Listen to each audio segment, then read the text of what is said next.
News લાઈવની શરૂઆતમાં વાત કરીએ નાણાપ્રધાન નિર્મલા સીતારમણે આજે મોદી સરકારનું વચગાળાનું બજેટ 2024 રજૂ કર્યું।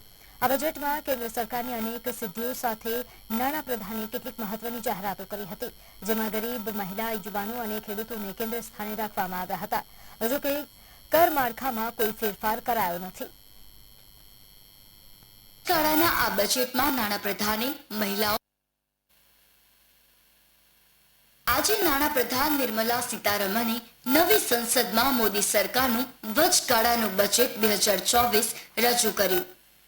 વચગાળાના આ બજેટમાં નાણાપ્રધાને મહિલાઓ, યુવાઓ, ગરીબ લોકો અને ખેડૂતોને કેન્દ્ર સ્થાને રાખ્યા।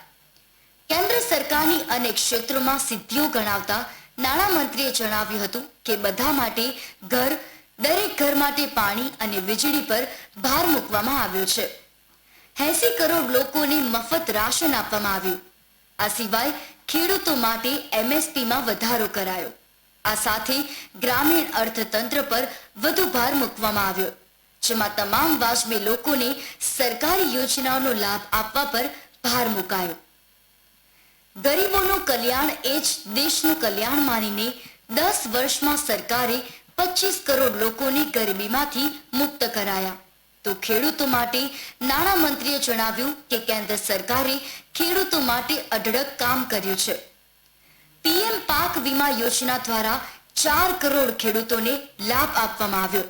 તો આ સાથે તેમણે જણાવ્યું કે છેલ્લા 10 વર્ષમાં 30 કરોડ મુદ્રા યોજનાની લોન મહિલા ઉદ્યોગ સાહસિકોને આપવામાં આવી છે। પ્રધાનમંત્રી આવાસ યોજના હેઠળ ગ્રામીણ વિસ્તારોમાં મહિલાઓને 70% મકાનો મળ્યા છે। નાણામંત્રી નિર્મલા સીતારમણ વચગાળાના બજેટમાં રૂફટોપ સોલાર એનર્જી દ્વારા 1 કરોડ ઘરો સૌર ઉર્જા દ્વારા દર મહિને 300 યુનિટ મફત વીજળી મેળવી શકે તેવી જાહેરાત કરી। આ સાથે મિડલ ક્લાસ માટે સ્પેશિયલ હાઉસિંગ લોન આપવામાં આવશે તેનો ઉલ્લેખ પણ કર્યો। દરેક પરિવારને મળશે ઘરનું ઘર।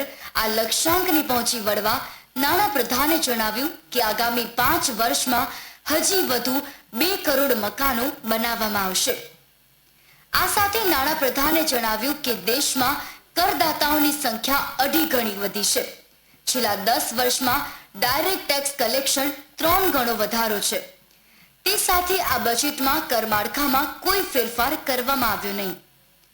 પર્યટન સ્થળોનો વિકાસ, મહિલાઓમાં વધતા સર્વાઇકલ કેન્સરની રસી માટે પ્રોત્સાહન, સૌર ઉર્જાની જાગૃતિ, MSMEમાં સરળતા, દેશમાં 390 નવી વિશ્વવિદ્યાલયની શરૂઆત, રાજ્યોને 75,000 કરોડની લોનની સહાય, સંરક્ષણ માટે 11,11,111 કરોડની જોગવાઈ જેવી અનેક જાહેરાતો કરી। બ્યુરો રિપોર્ટ, નિર્માણ ન્યૂઝ।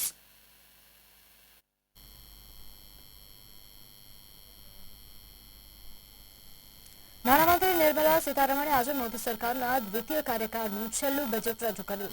નિર્મલા સીતારમણે છઠ્ઠી વખત ભારતનું બજેટ રજૂ કર્યું છે। તેમનું ભાષણ આશરે 1 કલાકનું રહ્યું। બજેટની શરૂઆત સરકારની યોજનાઓથી થઈ અને અંત મિડલ ક્લાસ સાથે।